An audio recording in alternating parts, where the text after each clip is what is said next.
13,8 milliards d'années, une mystérieuse explosion s'est produite dans l'espace. C'était le chaos. Un moment où les étoiles, les planètes, les astéroïdes, le reste des corps spatiaux et les galaxies sont nés. C'était le Big Bang, une théorie que nous connaissons tous. Mais personne ne sait avec certitude ce qui s'est passé, d'où vient l'univers et ce qu'il y avait avant.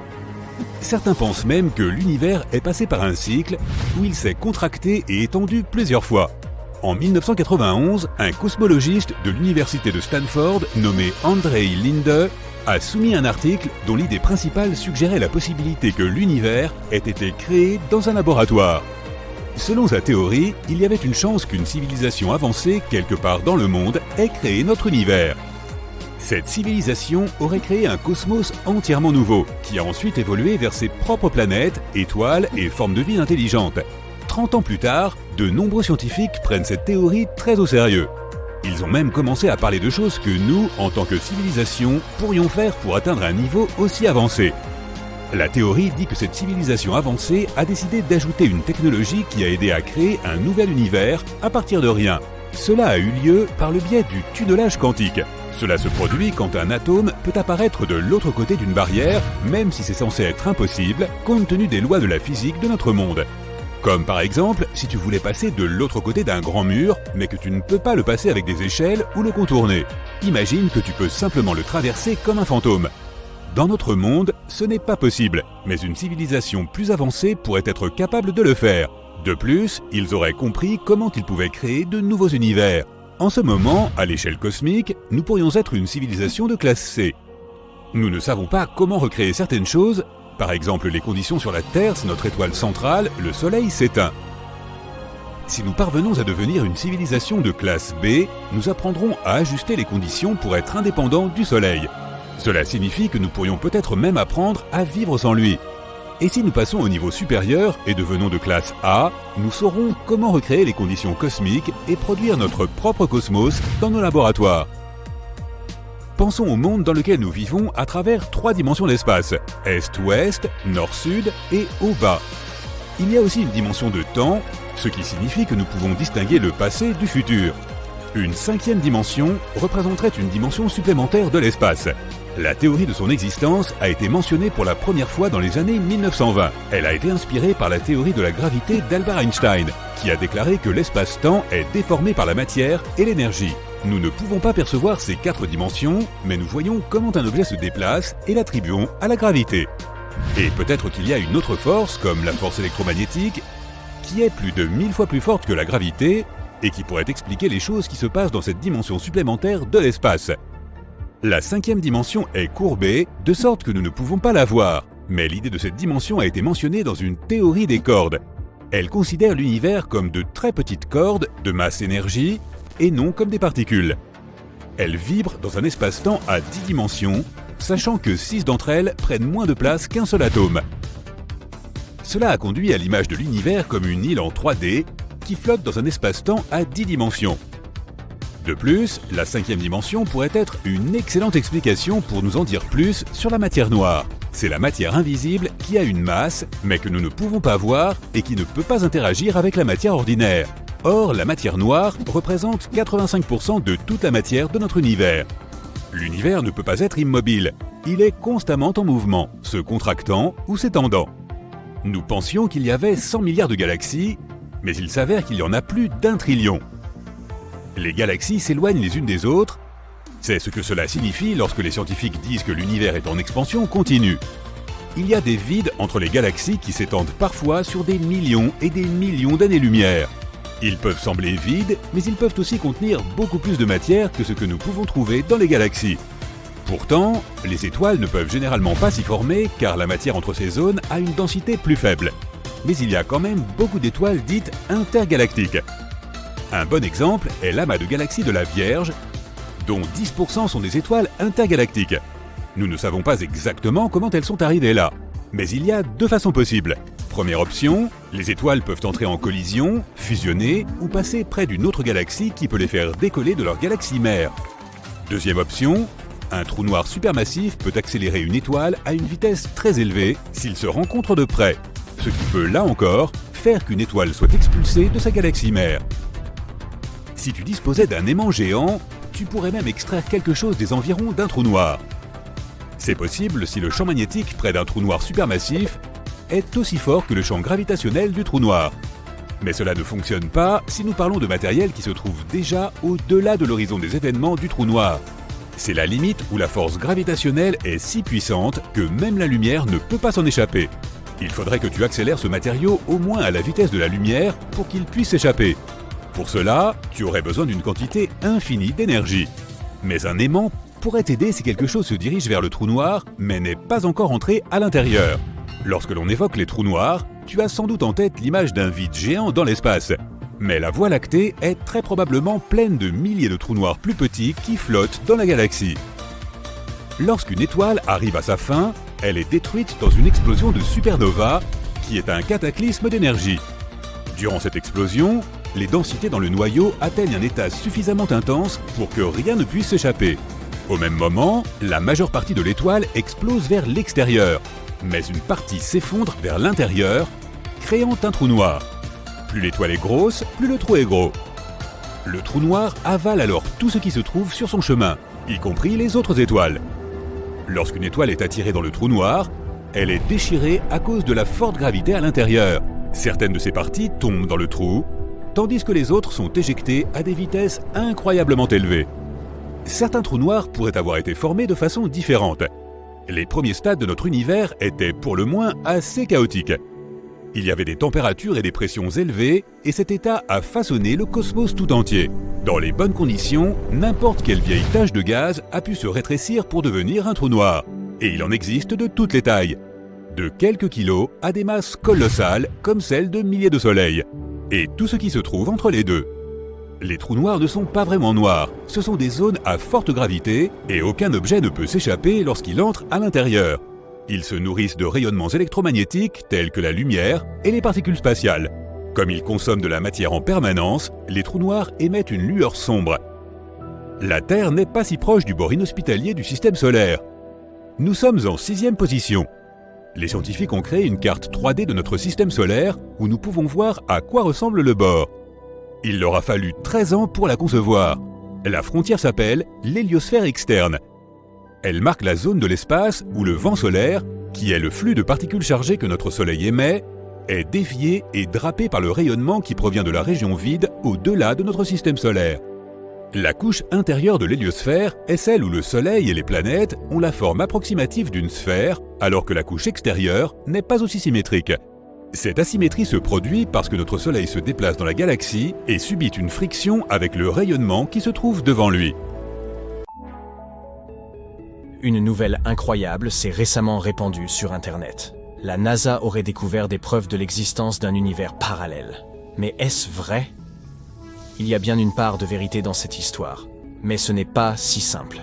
Examinons la situation. Tu as peut-être vu des articles qui disaient « La NASA a enfin trouvé un univers parallèle ».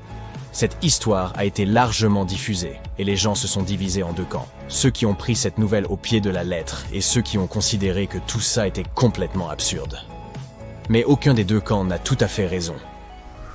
Commençons par le début. La découverte a été faite par le satellite ANITA de la NASA. Cet acronyme signifie Antarctic Impulsive Transient Antenna. Il a été conçu pour étudier les neutrinos. Les neutrinos sont des particules cosmiques de haute énergie. Ils sont incroyablement petits, dépourvus de charge et n'ont presque pas de masse. Des trillions de ces particules traversent notre corps chaque seconde, et nous ne les remarquons même pas. Et ce parce qu'elles n'affectent pratiquement pas la matière ordinaire, tant elles sont minuscules. En moyenne, au cours de notre vie, chacun d'entre nous est affecté par un seul neutrino au maximum. En fait, chasser les neutrinos, c'est comme chasser des fantômes. Pour les attraper, il faudrait envoyer un flux entier de ces particules à travers un gigantesque morceau de plomb, et celui-ci devrait être épais de plusieurs milliers de kilomètres. Et en plus, on n'aurait qu'une chance sur deux d'en arrêter un. C'est pourquoi, pour les détecter, les scientifiques ont dû faire preuve d'ingéniosité. Nous savons que les neutrinos, comme d'autres particules similaires, nous viennent de l'espace. Oui, ils voyagent vers la Terre depuis le Soleil, les étoiles, et même depuis le Big Bang lui-même. Certains d'entre eux nous parviennent de sources particulièrement importantes, telles que les trous noirs, les supernovas, les pulsars, et même divers objets non identifiés. Certaines de ces particules possèdent une énergie particulièrement élevée. Pour les scientifiques, ces neutrinos sont les plus intéressants. Mais, curieusement, la plupart des neutrinos de haute énergie ne viennent pas de loin. Ils se forment ici même, près de la Terre. Ce processus porte le joli nom de pluie de particules. Voici comment on peut expliquer tout ça en termes simples.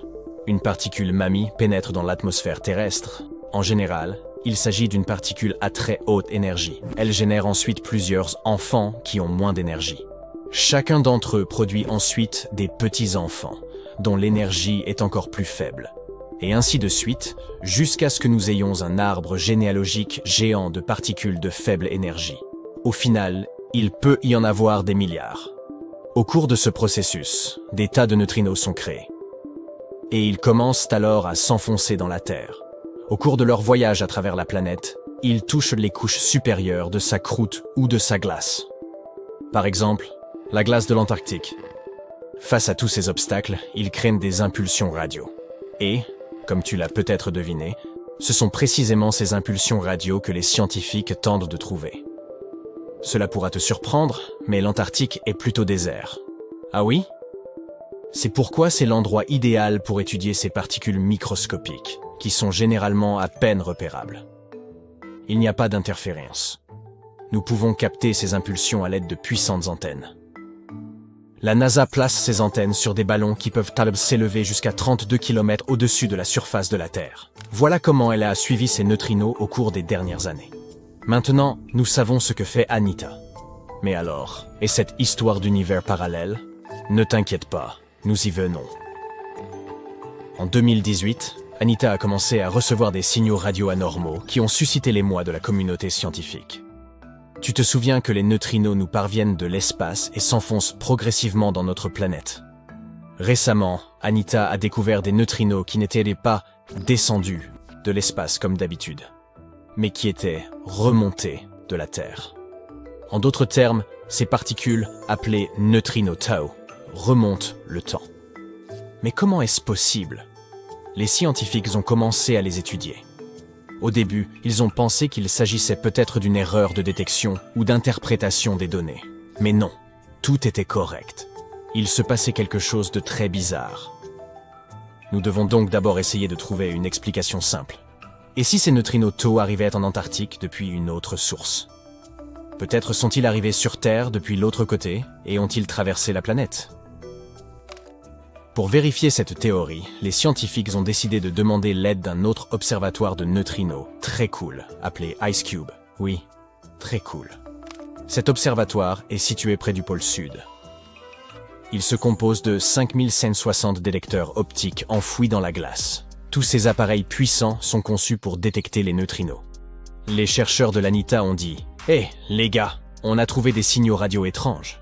Pourriez-vous, s'il vous plaît, voir d'où ils pourraient provenir ?»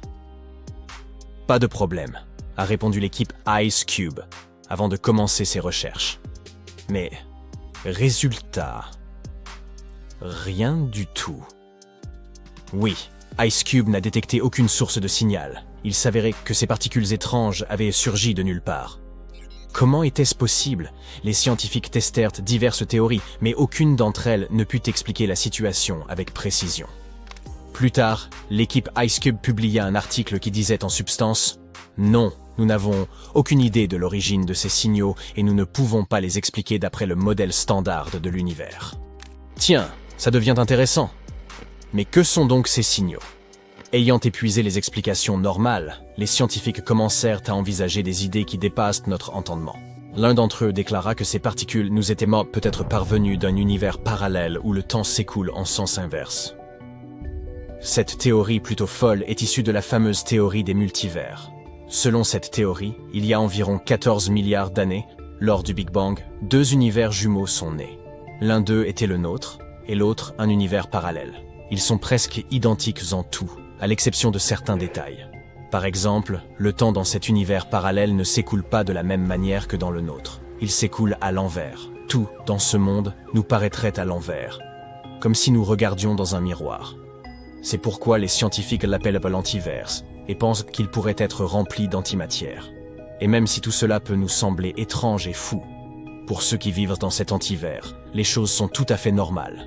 En fait, c'est nous qui sommes étranges de leur point de vue. Ces mystérieux neutrinos pourraient donc provenir de cet antivers. Supposons qu'ils y aient commencé leur existence, et qu'ils soient arrivés accidentellement dans notre monde, où nous les avons détectés. L'idée même du multivers est vraiment incroyable. Si elle est vraie, cela peut signifier qu'il existe un nombre infini de réalités, dont certaines bien meilleures que la nôtre. La mécanique quantique dit même qu'il est tout à fait possible qu'à chaque seconde de chaque jour, n'importe laquelle de tes décisions divise l'univers en deux. Il existe donc des quintillions d'univers parallèles dans lesquels nos vies se déroulent très différemment. C'est difficile à imaginer. Bien sûr, ce serait génial de pouvoir trouver un moyen d'entrer dans un autre univers. Et si ces mystérieux neutrinos tôt et si ont été capables de franchir les frontières entre deux mondes? Peut-être pourrions-nous le faire aussi? Malheureusement, ce phénomène ne suffit pas à lui seul pour savoir si la théorie des multivers est vraie ou non. Il ne s'agit que d'une option parmi d'autres. À ce stade du développement humain, nous ne pouvons ni prouver ni réfuter cette théorie. Peut-être qu'un jour nous découvrirons la vérité, mais pas dans un avenir proche. La seule chose que nous pouvons savoir aujourd'hui, avec cette découverte, c'est que nous avons trouvé d'étranges signaux radio que la physique classique ne peut pas expliquer. Nous devons donc aller dans cette direction et les étudier pour en savoir plus sur ce phénomène incroyable. Les gens aiment rêver de l'espace. Il n'est pas étonnant que ces découvertes nous rendent si enthousiastes. Ce serait vraiment cool si un jour il s'avérait que cette théorie était vraie. La théorie des univers parallèles est populaire dans les films et les livres depuis très longtemps. Où irais-tu si tu découvrais que tu peux voyager entre les réalités? Moi, je partirais à la recherche des meilleures crèmes glacées.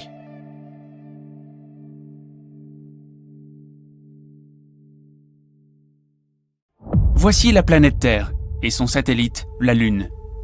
Zoom arrière, voici notre système solaire. Un peu plus loin, la galaxie de la Voie lactée. Nous sommes un petit point parmi un nombre infini d'étoiles. Maintenant, encore plus loin, un amas de galaxies. Des points et des tourbillons dans l'espace infini. Plus loin, il y a le super amas de l'Aniakea, le petit point ici est notre galaxie. On continue, le super amas de l'Hydre Centaure. D'énormes amas comprenant des milliers de galaxies forment à peine une tache vue d'ici. Ensuite, le super amas du pan Indien. C'est une zone mesurant 200 millions d'années-lumière de large. Nous pouvons faire un zoom arrière jusqu'à voir la totalité de l'univers observable. Chaque petit point ici contient en fait des milliers de galaxies et des milliers de milliards d'étoiles. Les scientifiques pensent que notre univers pourrait ressembler à une bulle qui pourrait entrer en collision avec un autre univers. Oui, d'autres univers pourraient exister. En fait, il y en aurait même un nombre infini. Tous ont pu apparaître après le Big Bang. Une collision entre eux n'est pas non plus impossible. En tout cas, cela a déjà pu se produire. Et la preuve est ici, en direction de la constellation de l'Éridan. Cet endroit s'appelle le supervide de l'Éridan. Il fait environ 1 milliard d'années-lumière de large. En comparaison, la largeur de notre galaxie entière n'est que d'environ 100 000 années-lumière. Il n'y a absolument rien dans cet endroit, et c'est peut-être la trace d'une ancienne collision entre notre univers et un autre. Les scientifiques pensent qu'ils seraient passés l'un à côté de l'autre, et que les forces gravitationnelles de chacun ont commencé à attirer ces bulles les unes vers les autres, comme deux gouttes d'eau quand elles sont très proches. Mais la vitesse des univers était trop élevée pour qu'ils puissent continuer à interagir. Donc l'autre univers a juste arraché un morceau du nôtre. Il pourrait y avoir eu environ 10 000 galaxies dans ce vide. Et toutes ont été soit détruites, soit prises par l'autre univers. Voyageons aux confins de notre univers pour voir comment cette collision a pu avoir lieu. Nous voici à 10 000 milliards d'années-lumière de chez nous. Ici, dans une autre galaxie, nous voyons d'étonnantes nébuleuses de couleurs et de formes différentes. Mais si on regarde dans l'autre direction, il y a un énorme mur qui se déplace vers nous. Toutes ces étincelles brillantes sur le mur sont d'énormes galaxies sur le point d'entrer en collision avec nous. Mais en fait, c'est un énorme miroir qui ne reflète que notre univers. Ici, l'espace-temps est déformé et est attiré vers un autre univers, à toute vitesse. Les lois de la physique classique ne s'y appliquent pas. La gravité pourrait disparaître, donc toutes les étoiles exploseraient, et les gens à la surface des planètes seraient soudain en apesanteur. Mais si les univers s'écrasaient directement l'un sur l'autre, ce serait encore plus effrayant. L'énorme quantité d'énergie due à cette collision provoquerait une incroyable explosion, qui détruirait tout ce qui se trouve dans notre bulle. Mais les deux bulles pourraient aussi se mettre à fusionner. Au début, toutes les galaxies à la périphérie des univers seraient déchirées. Puis la fusion commencerait. Les galaxies se mettraient à bouger de façon chaotique. Elles se frôleraient, se sépareraient, entreraient en collision et exploseraient. La collision de deux galaxies prendrait tout de suite des proportions énormes. Et cela pourrait arriver près de chez nous, très bientôt, enfin à l'échelle intergalactique. La galaxie d'Andromède se dirige vers nous.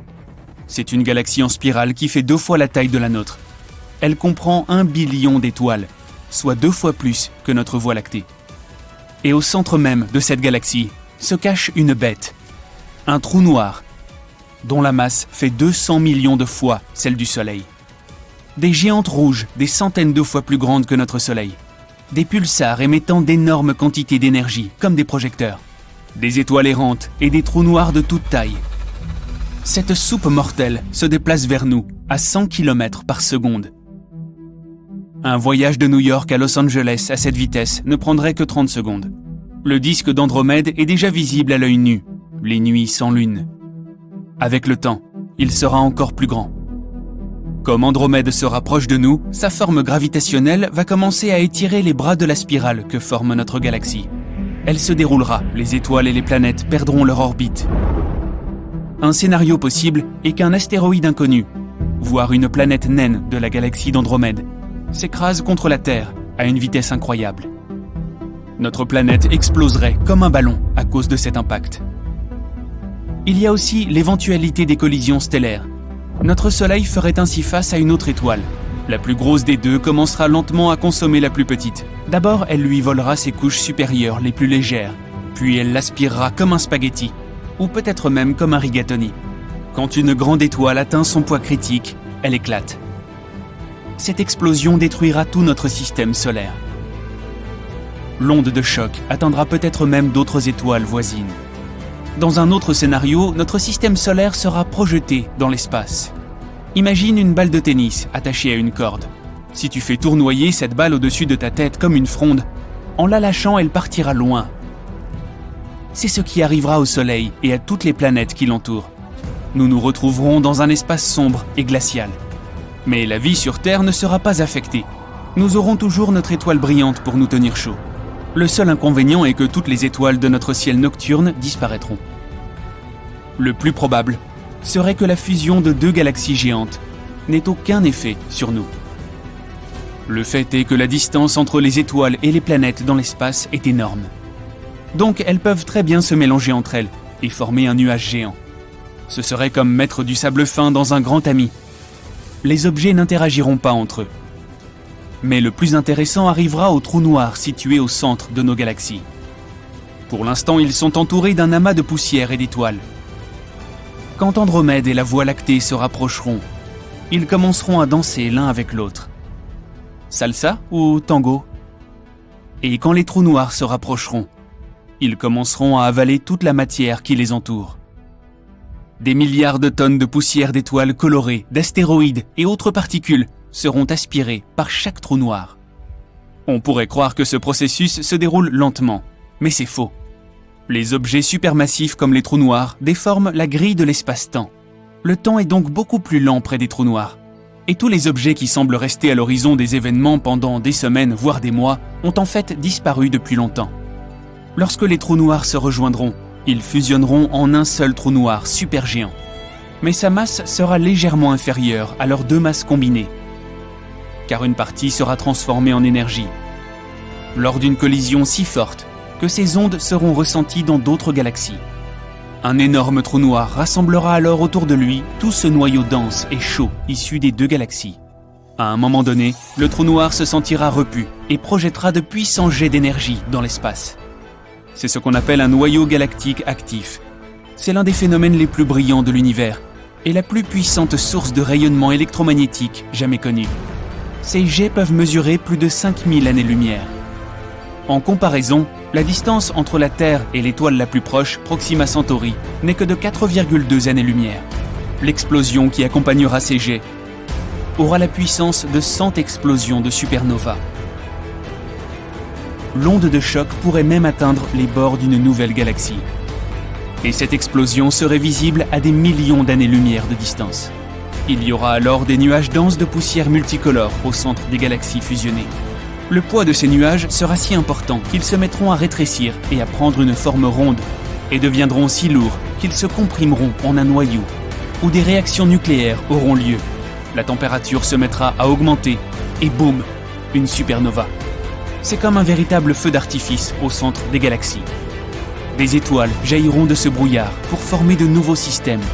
À ce moment-là, les bras des deux galaxies qui s'étaient écartés reprendront lentement leur forme initiale. Le centre supermassif de notre galaxie aura une telle force gravitationnelle qu'il affectera les étoiles et les nébuleuses situées à des centaines de milliers d'années-lumière. Les bras de la galaxie se tordront à nouveau et nous aurons une nouvelle galaxie complétée. La voie d'Andromède, ou l'Andromède lactée, ou l'Androctée, la voie Andro-Milky-Méda, bla bla bla bla bla. Difficile à dire. Bang! C'est ainsi que tout a commencé, il y a environ 13,8 milliards d'années. Et on ne l'a compris qu'au cours des 100 dernières années. Tout ce que nous voyons dans l'espace aujourd'hui, planètes, astéroïdes, comètes, étoiles, n'était tout simplement pas là au début. Dans les années 1920, les astronomes ont eu l'idée qu'il y a très longtemps, l'univers n'était qu'un seul point. Un point extrêmement chaud, des milliers de milliards de degrés, compact et dense, qui a grossi et s'est étiré à une vitesse inimaginable. À un moment donné, de la matière a commencé à voler dans toutes les directions à la vitesse de la lumière. Le Big Bang a été un chaos total, avec des particules minuscules mélangées à de l'énergie et de la lumière. Oui, un désordre sans nom, mais tout de même, dans la première minute après le Big Bang, la base de tout ce qui apparaîtrait plus tard était presque posée. Il n'a fait chaud que pendant cette énorme explosion. Dès que l'expansion a commencé, l'univers a commencé à se refroidir, un peu comme un gaz qui se refroidit lorsque tu le vaporises depuis une bombe aérosol. Pendant ce processus, une partie de l'énergie a en quelque sorte gelé, tout comme l'eau se transforme en glace. Ici, l'énergie pure a été gelée et s'est solidifiée en matière. Une minute après le bang, le refroidissement était toujours en cours, extrêmement rapide et littéralement partout à la fois, puisque l'univers n'a pas vraiment de bord. Ce n'était plus seulement un point compact. La base d'une nouvelle expansion et de tout ce qui allait suivre était en train de se former. Tu te souviens de ces minuscules particules de la première phase de boom de l'univers ? Elles ont commencé à se regrouper, ce qui a formé des atomes d'hélium et d'hydrogène. Il a fallu environ 3 minutes pour que la plupart de l'hélium et tout l'hydrogène de l'espace soient fabriqués. Ces deux éléments sont les plus courants et les matériaux de base qui ont ensuite formé les premières galaxies et étoiles. Ce n'est pas parce que la base était terminée que la création de l'univers s'est arrêtée après ces 2 premières minutes. Il est vrai qu'après cela, aucun nouvel élément n'a été créé pendant des millions d'années. C'est pourquoi la version initiale de l'univers était entièrement composée d'hélium, d'hydrogène et d'énergie. Mais finalement, les atomes ont commencé à se regrouper lentement, ce qui, après beaucoup de temps, a provoqué la création de galaxies et d'étoiles. Des nuages d'hélium et d'hydrogène se sont regroupés et se sont transformés en étoiles qui avaient des forces gravitationnelles. Notre Soleil est également composé de 3/4 d'hydrogène, tandis que le reste est de l'hélium. Donc un quart ? Oui, mais à des stades ultérieurs. D'autres éléments plus lourds ont commencé à apparaître aussi, comme le carbone, le fer, l'oxygène et ainsi de suite. Il ne s'agissait pas seulement de processus chimiques au cours desquels de nouveaux éléments, étoiles ou planètes ne cessaient d'apparaître. L'univers entier est en expansion depuis le Big Bang. Les chercheurs ont réalisé que d'autres galaxies s'éloignent en quelque sorte de la nôtre. Chère galaxie, vous devez arrêter de faire ça. Comment allons-nous découvrir la vie extraterrestre là-bas si vous ne cessez de vous éloigner ? Et ce n'est pas tout. Les galaxies les plus éloignées se déplacent en fait plus vite que celles qui sont proches de notre galaxie, la Voie lactée. L'univers est fabuleux, inconnu, mystérieux, effrayant et complètement silencieux. Imagine que tu flottes dans ta combinaison spatiale quelque part au-dessus de la Terre. Tout ce que tu pourrais entendre, c'est le bruit de ta propre respiration. Rien ne vient de l'extérieur.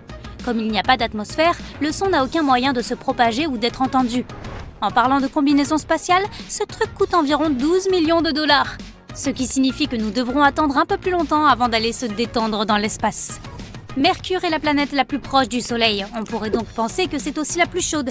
Pourtant, c'est Vénus qui remporte le titre de la planète la plus chaude de notre système solaire, avec une surface chauffée à une température de 450 degrés. Mercure n'a pas d'atmosphère, laquelle est chargée de réguler la température. C'est pourquoi elle ne tient pas la comparaison.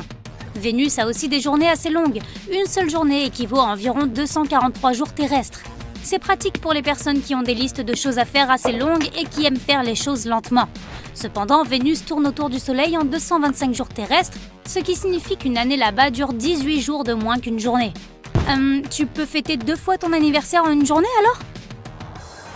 Génial, mais l'inconvénient est que sur Vénus, il pleut de l'acide sulfurique et il neige du métal. Ce n'est plus aussi amusant, si ? La Terre a ses aspects sympas aussi. Ayant 4,5 milliards d'années et étant la seule planète connue à abriter la vie, elle compte aussi plus d'arbres qu'il n'y a d'étoiles dans la Voie lactée. 3000 milliards, alors qu'il n'y a que 100 à 400 milliards d'étoiles. Nous avons peut-être compté les arbres, mais nous en savons très peu sur nos océans. Seulement 5% de ceux-ci sont explorés, donc nous en savons moins que sur Mars ou la Lune, dont les surfaces ont été entièrement cartographiées. Il est amusant de constater que l'espace n'est qu'à 100 km de nous, en comptant à partir du niveau de la mer sur notre planète. Cela semble si proche que tu pourrais couvrir la distance juste pour aller prendre ton petit déjeuner. Et pourtant, seulement 5% de l'univers est visible depuis la Terre. Il est composé à 68% d'énergie noire, tandis que 27% sont constitués de matière noire, que nous ne pouvons pas voir avec un télescope. Si proche et pourtant si loin. Nous verrons toujours le même côté de la Lune, peu importe où nous nous trouvons sur la Terre. La Lune tourne sur son axe à la même vitesse qu'elle tourne autour de la Terre. C'est ce qu'on appelle la rotation synchrone. Les couchers de soleil sur Mars sont bleus. Cela se produit parce que la poussière fine de la planète rouge a la taille parfaite pour que la lumière bleue puisse pénétrer efficacement dans l'atmosphère de Mars. Ainsi, la lumière bleue se disperse, après quoi elle reste plus proche de la direction du Soleil, contrairement à la lumière des autres couleurs. L'univers est plein de merveilles, et l'une d'entre elles est une planète faite de diamants. Elle est 2 fois plus grande que la Terre, et les scientifiques pensent qu'elle est principalement recouverte de diamants et de graphite. Mais pour t'y rendre, tu auras probablement besoin d'une combinaison spatiale à 12 millions de dollars, ainsi que d'un vaisseau encore plus cher, mais si tu parviens à faire l'aller-retour, tu pourrais facilement le rembourser. Les scientifiques ont aussi quelques prédictions sur la fin de tout. Tu es prêt pour ça ? À ses débuts, l'univers entier était dense et compact, il était donc très épais. Mais après environ 400 000 ans, il a continué à s'étendre, ce qui l'a rendu plus transparent. Tout cela a encouragé la libération de lumière que nous connaissons aujourd'hui sous le nom de fond diffus cosmologique, ou FDC. C'est comme si tu allumais la télé sur une chaîne vide et que tu coupais le câble. Tu verras des points statiques, noirs et blancs, bouger sur ton écran. Ils sont un peu comme le FDC et aussi une rémanence de toute cette énergie qui a été libérée pendant le Big Bang. Le FDC est toujours là, les astronomes peuvent le voir grâce au télescope à micro-ondes. L'expansion ne s'est jamais vraiment arrêtée, l'univers s'étend toujours chaque seconde à une vitesse incroyable, ce qui fait que tous les objets de l'espace s'éloignent les uns des autres en permanence. Nous le savons parce que le Soleil des autres galaxies apparaît plus rouge qu'il ne devrait l'être. Cela s'appelle le décalage vers le rouge, et cela se produit lorsque la source de lumière s'éloigne de celui qui l'observe. Ensuite, il y a la gravité. Elle attire tous les objets de l'univers les uns vers les autres, ce qui explique pourquoi les planètes continuent à tourner autour du Soleil, ou pourquoi notre système solaire tourne autour du centre de la Voie lactée. C'est pourquoi nous restons sur le sol, alors que dans l'espace nous flotterions, puisqu'il n'y a pas de gravité là-haut. Ayant tout cela à l'esprit, les scientifiques ont eu l'idée qu'un jour, l'univers prendra simplement la direction opposée et commencera à rétrécir, ce qui sera connu sous le nom de Big Crunch. Que cela se produise réellement ou non dépend du type de notre univers. S'il est ouvert, il continuera à s'étendre et rien ne pourra jamais l'arrêter. Mais au fil du temps, s'il s'étire, la densité deviendra si faible que les galaxies ne pourront plus former de nouvelles étoiles et que celles qui existent déjà disparaîtront. Lorsque l'espace perdra toute sa lumière et sa chaleur, la vie ne sera plus possible. L'univers restera simplement un au-delà froid qui continuera à s'étendre dans une obscurité sans fin. Ensuite, Big Crunch ou pas, bang, tout disparaîtra. Heureusement que nous avons des milliards d'années devant nous, n'est-ce pas ? Nous ne serons certainement plus là à ce moment. Imagine que ChatGPT commence à se considérer comme une personne propre et qu'il ressente des émotions d'ici quelques années. De nombreuses personnes craignent qu'il ne veuille prendre le contrôle de la planète. Cependant, ce ne sera pas aussi crucial que la question que les gens commenceront à se poser à ce moment-là. Si l'humanité a créé une machine dotée d'une conscience de soi, se pourrait-il que l'humanité ait également été créée artificiellement ? L'intelligence artificielle vit sur Internet, dans les ordinateurs et dans la réalité numérique. Mais que se passerait-il si nous vivions nous aussi à l'intérieur d'un immense et puissant ordinateur ? Et si notre univers n'était qu'une simulation ? Le plus extraordinaire, c'est que certains faits semblent l'indiquer. Il existe toute une science dans le monde qui étudie cette théorie. Il s'agit de la physique de l'information, et elle part du principe que le temps L'espace et la matière ne sont pas des phénomènes naturels fondamentaux, mais des éléments d'information. Ces informations forment une projection qui crée les lois de la physique pour nous. Par exemple, nous ressentons le froid et le chaud, non pas parce que les atomes se refroidissent ou se réchauffent, mais parce que leur mouvement s'accélère ou se ralentit. La vitesse des particules peut être assimilée à des bits d'information. Des milliards d'entre eux pourraient former l'image de la réalité. Un jour, le philosophe Nick Bostrom a déclaré qu'une civilisation avancée pourrait créer des technologies si complexes que les simulations de ces technologies seraient indiscernables de notre réalité. Et le patron de Tesla a déclaré en 2016 qu'il n'excluait pas que nous vivions dans une simulation. Les lois de la physique s'apparentent à un gigantesque code que les programmeurs écrivent lorsqu'ils créent des applications ou des jeux. Pour beaucoup d'entre nous, toutes ces équations trigonométriques complexes et les formules des lois de la physique sont bien trop complexes. Dis-nous ce que tu en penses. Mais les scientifiques qui comprennent cette question voient que le principe à l'œuvre dans ces lois est magnifique. Et cela peut suggérer que quelqu'un ait délibérément créé tout cela. Les mondes virtuels, les applications ou les jeux reposent sur le traitement de l'information. Si tu te plonges dans ces informations, tu verras qu'elles sont constituées de bits et de pixels. Toute image sur l'écran de ton téléphone en est constituée. Et tout processus de transfert de fichiers est basé sur des bits. Ceux-ci s'additionnent pour former des octets, des kilooctets, des mégaoctets, et ainsi de suite, jusqu'à ce qu'une image plus grande se forme. Et si notre vie est une simulation, elle doit aussi se composer de bits. Dans notre CAS, les pixels et les bits sont les atomes et les autres particules qui constituent notre univers. Il existe à l'intérieur de ton ordinateur et de ton téléphone des processus dont la vitesse et la puissance de calcul sont limitées. Si tu tentes de les dépasser, ton appareil commencera à fonctionner plus lentement. Ainsi, dans notre réalité, il existe également une limite de vitesse maximale. Il s'agit de la vitesse de la lumière. Lorsqu'un objet commence à se déplacer presque aussi vite que la vitesse de la lumière, le temps ralentit également pour cet objet. De même, le temps s'écoule plus lentement à proximité d'un trou noir. Cet objet doté d'une masse gravitationnelle inimaginable pourrait bien être un corps si lourd qu'il surcharge la puissance de calcul du processeur. Il existe également une notion d'intrication quantique, dans laquelle deux particules peuvent être liées même si elles sont très éloignées l'une de l'autre. Les électrons se déplacent autour d'un atome. Ils sont reliés entre eux, et si les propriétés de l'un d'entre eux sont altérées, le second réagira en conséquence. Et même si tu places ces électrons de part et d'autre d'une galaxie, ils conserveront cette connexion. Comment cela est-il possible? Les scientifiques se posent la même question. L'expérience de la double fente est l'une des expériences les plus célèbres à suggérer que notre monde puisse être une simulation.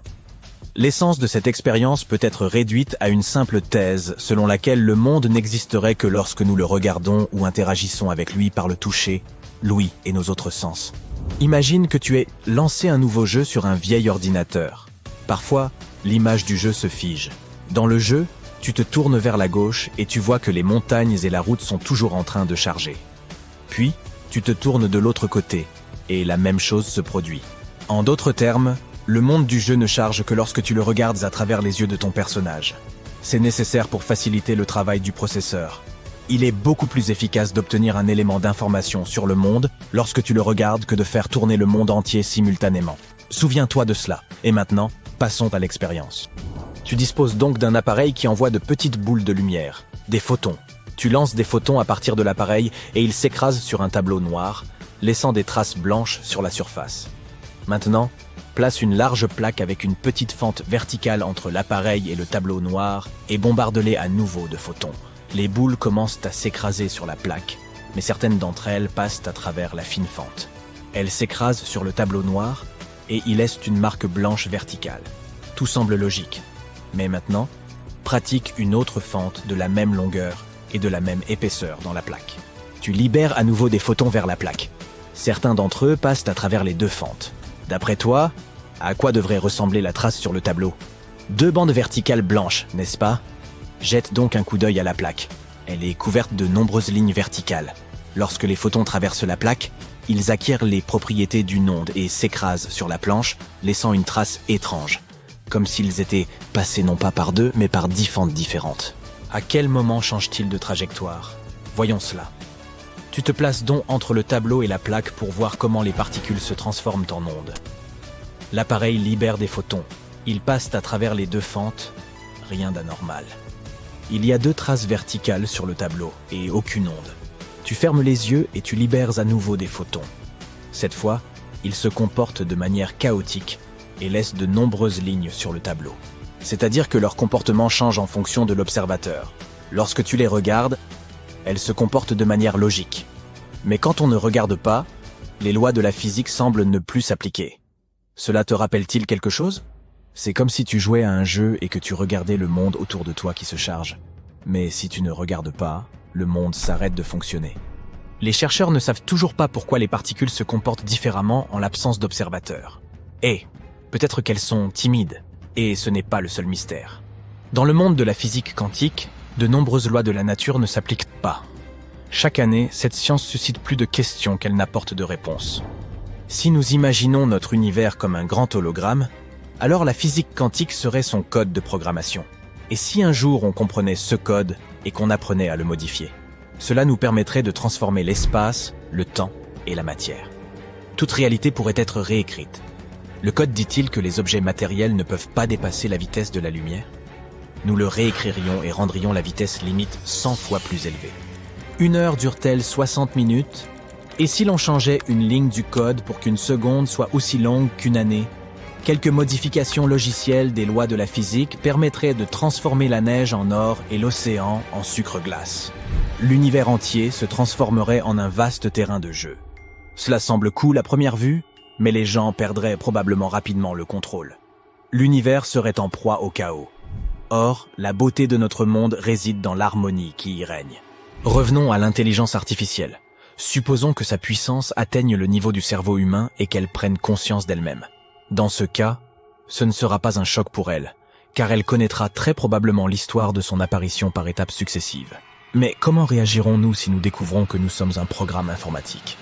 Programme informatique est un terme bien trop simple. Un être humain est un organisme multifonctionnel, complexe et intelligent qui éprouve des émotions, contemple la beauté, est capable de pensées abstraites et bien plus encore. Le terme de création est plus approprié ici. Peu importe que nous ayons été créés artificiellement, car notre création sera toujours belle et complexe. D'ailleurs, n'oublions pas que de bons jeux vidéo ou de bonnes applis ne peuvent être réalisés que si les développeurs aiment leur création. Imagine un être si puissant qu'il pourrait aspirer des galaxies entières, si mystérieux qu'il serait invisible à l'œil nu, et si impressionnant qu'il pourrait plier l'étoffe même de l'espace et du temps. Je te présente ma mère. Mais non, je plaisante. Il s'agit en réalité de l'ultime super-héros de notre univers, l'étoile Trou Noir. Mais qu'est-ce que c'est exactement ? Nous allons voir ça. L'univers est rempli de merveilles, et cette étoile est l'une des plus impressionnantes d'entre elles. Sa force supermassive est capable de bousculer les lois de la physique, une véritable énigme que les scientifiques doivent encore élucider. Pas étonnant qu'elle fascine les auteurs de science-fiction.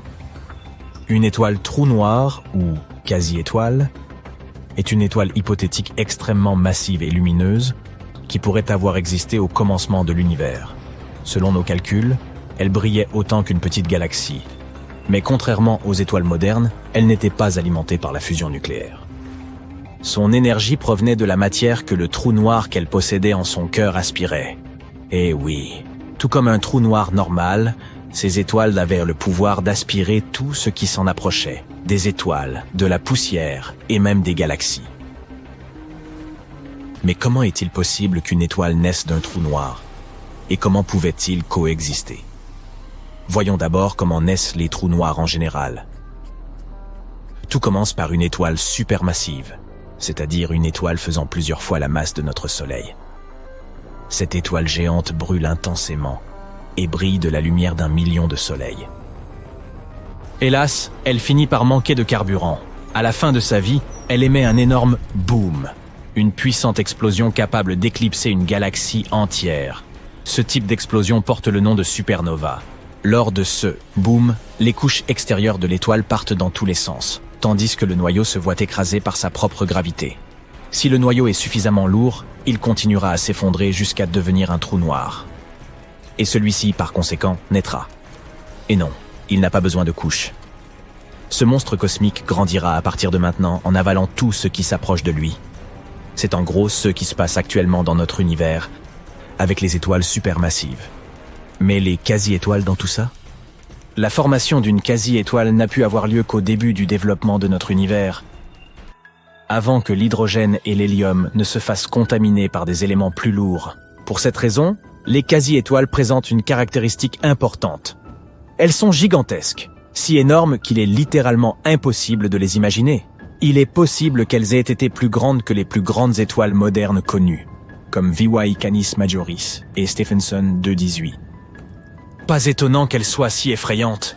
Elles naissaient de proto-étoiles, qui étaient parmi les premières étoiles de l'univers, les arrière-arrière-grands-pères de... tout. Imagine maintenant une proto-étoile si massive que son cœur finisse par s'effondrer en un trou noir, comme nous l'avons décrit précédemment.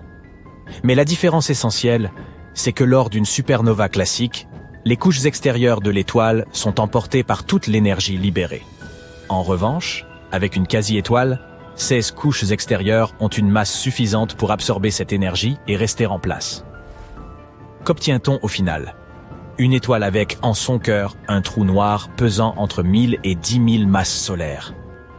Cette quasi-étoile est environ 14 000 fois plus grande que notre Soleil. C'est la plus grosse étoile que nous connaissions à ce jour.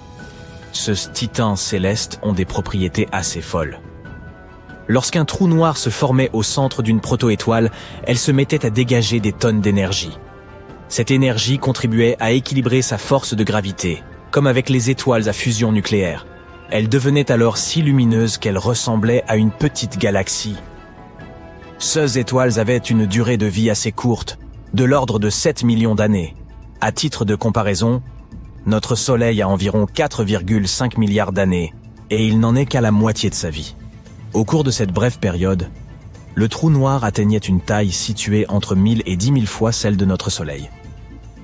On pense aussi que les quasi-étoiles étaient très chaudes, avec des températures dépassant les 9700 Celsius. Mais en vieillissant, elles commençaient à se refroidir, et leurs couches extérieures devenaient transparentes. Finalement, leur température n'était plus que d'environ 3800 Celsius. À ce moment, c'en était fini de nos quasi-étoiles. Elles ne pouvaient pas survivre à cette température. Elles se dissipaient donc, laissant derrière elles des trous noirs de masse intermédiaire. Bon, malheureusement, à l'heure actuelle, il n'existe aucune preuve concrète de l'existence de ces quasi-étoiles. Elles auraient seulement existé il y a très très longtemps. Peut-être s'agissait-il d'étoiles dites de population 3, qui sont extrêmement rares et difficiles à détecter. Et il est très peu probable qu'elles existent encore aujourd'hui en raison de leur durée de vie très brève. 7 millions d'années, c'est court. Alors pourquoi les scientifiques croient-ils à l'existence de ces quasi-étoiles? Parce qu'ils cherchent à expliquer comment des trous noirs supermassifs ont pu se former si tôt dans l'histoire de l'univers. On les trouve au centre de la plupart des galaxies. Mais comment ces monstres se sont-ils développés si rapidement? Après tout, il faut énormément de temps pour qu'un petit trou noir se transforme en un trou noir supermassif. C'est de là que vient l'idée des quasi-étoiles. Ces étoiles ne sont pas simplement des titans destructeurs. Elles sont les championnes de la gravité. Elles peuvent plier et déformer n'importe quoi à leur guise. Voilà pourquoi, si elles ont réellement existé, on pense qu'elles ont joué un rôle crucial dans l'évolution des galaxies. Elles auraient tout contribué à façonner l'univers tel que nous le connaissons. Les trous noirs de taille intermédiaire qu'elles ont laissés derrière elles seraient finalement devenus les trous noirs supermassifs qui sont au centre des galaxies. Mais nous n'avons pas encore résolu ce mystère cosmique. La détection des étoiles trous noirs s'apparente à la recherche d'une aiguille dans une botte de foin. Sauf qu'au lieu d'une aiguille, il s'agit d'un objet invisible et mystérieux, et qu'au lieu d'une botte de foin, il s'agit de la vaste étendue de l'espace. À l'aide d'une technologie assez avancée et de beaucoup de matière grise, nos scientifiques tentent cependant de trouver des réponses. Voici quelques éléments qui peuvent nous aider. Tout d'abord, les ondes gravitationnelles. Ce sont des sortes d'ondulations dans l'étoffe de l'espace-temps causées par le mouvement d'objets massifs. Albert Einstein les a prédites au XXe siècle, mais elles n'ont été détectées qu'en 2015, alors que des scientifiques observaient une collision entre deux trous noirs. Cette découverte nous a appris que les trous noirs peuvent fusionner et qu'ils constituent une source puissante d'ondes gravitationnelles. Les scientifiques pensent qu'en étudiant ces ondes, ils pourront en savoir plus sur la formation et la croissance des trous noirs. Nous pouvons aussi essayer de détecter les quasi-étoiles en observant les effets de leur gravité sur leur voisinage. C'est un peu comme quand on essaye de trouver un criminel en examinant des empreintes digitales. Si par exemple un trou noir se trouve à proximité d'une étoile, nous pourrons observer la lumière de celle-ci se déformer. Bien sûr, nous pouvons utiliser nos technologies. Les télescopes à rayons X ou à infrarouge, les radiotélescopes. Cela nous permet d'étudier les trous noirs de différentes manières et à différents stades de leur vie.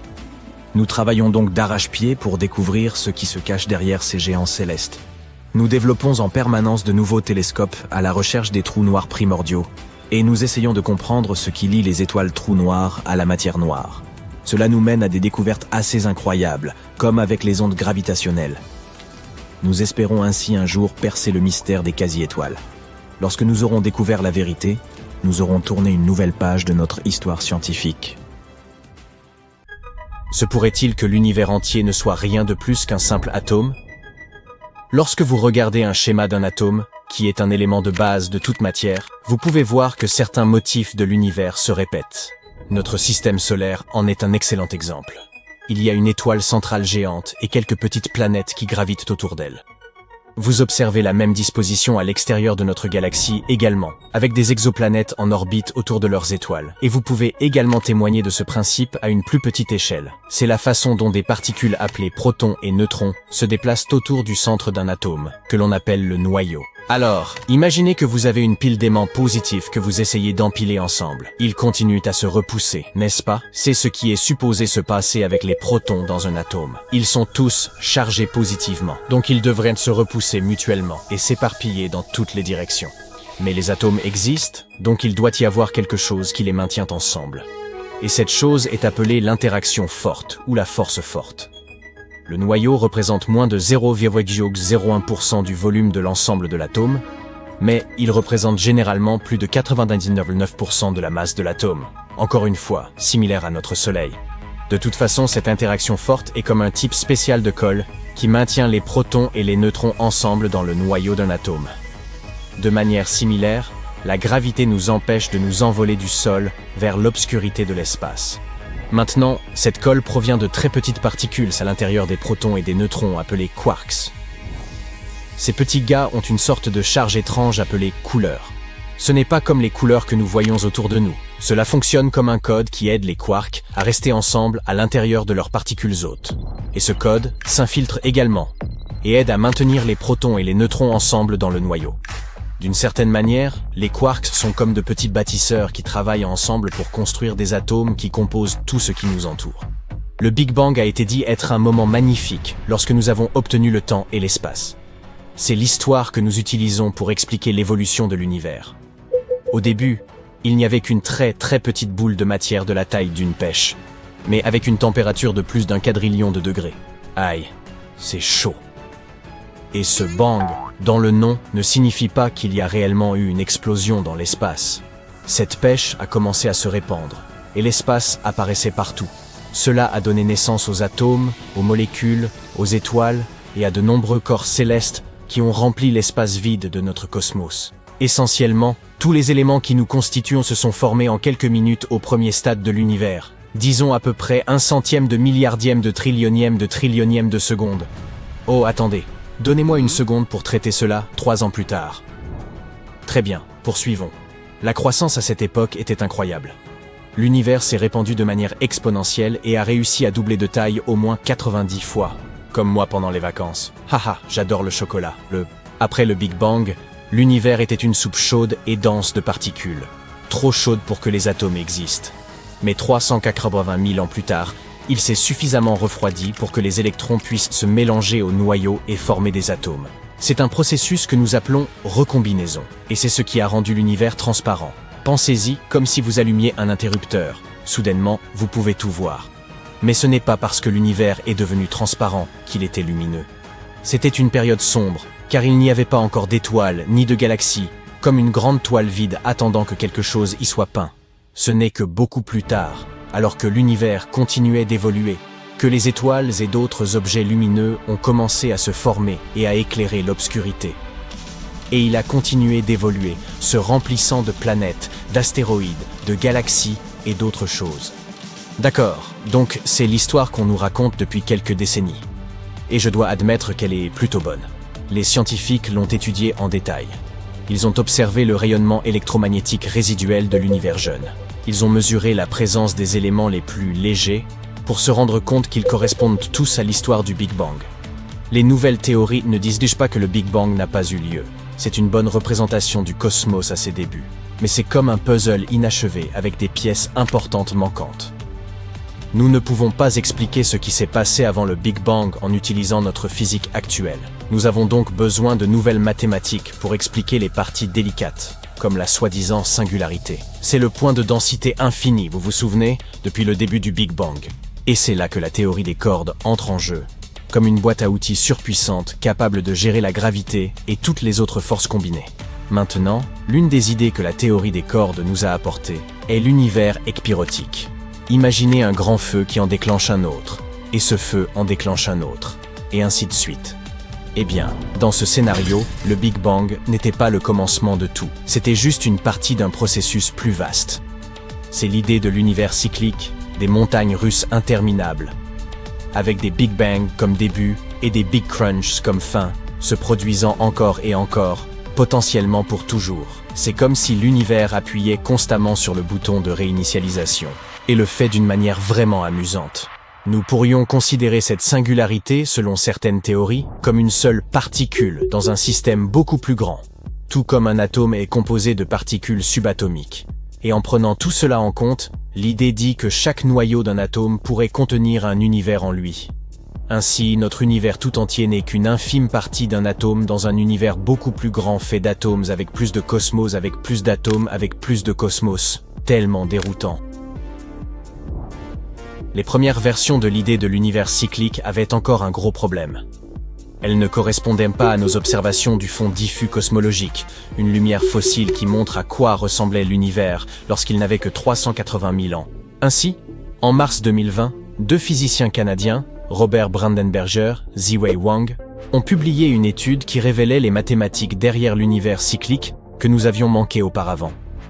Si nous nous concentrons sur le moment où l'univers se rétrécit en un point incroyablement petit, puis rebondit à un état de Big Bang, nous pourrions finalement être en mesure de faire correspondre nos observations. Il nous suffit d'attendre encore de nouvelles expériences pour tester pleinement cette idée. L'époque grand unifiée. C'est ainsi que nous appelons l'époque où l'univers était encore jeune. À cette époque, la matière et l'antimatière, qui sont comme des images miroirs l'une de l'autre, existaient en quantité approximativement égale. Mais puisqu'elles sont des forces opposées, lorsqu'elles entrent en contact l'une avec l'autre, elles se détruisent dans une puissante explosion, comme des feux d'artifice. Cela signifie que même si la matière et l'antimatière étaient constamment créées et détruites, d'une manière ou d'une autre, il y avait toujours un peu plus de matière que d'antimatière, ce qui est une bonne chose, car sinon nous ne resterions avec rien. Avec le temps, les particules ont commencé à s'assembler et à former des choses plus complexes comme des atomes et des molécules. Et finalement, des étoiles se sont formées et ont créé des éléments encore plus lourds. Mais un jour, dans très très longtemps, toutes ces étoiles s'éteindront. Quand la dernière étoile refroidira lentement et s'éteindra, l'univers se transformera en un vide sombre, sans vie, lumière, ou quoi que ce soit que nous connaissons ou supposons exister. À un moment donné, des trous noirs voraces dévoreront toute la matière dans l'espace. Finalement, même ces trous noirs s'évaporeront en la plus infime quantité de lumière. Notre cosmos continuera de s'étendre.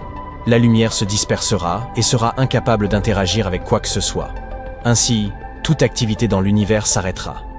L'espace deviendra un immense vide, sans étoiles, planètes, ni quoi que ce soit d'autre, et s'arrêtera là. Ou commencera juste, et peut-être que c'est là que nous nous retrouverons.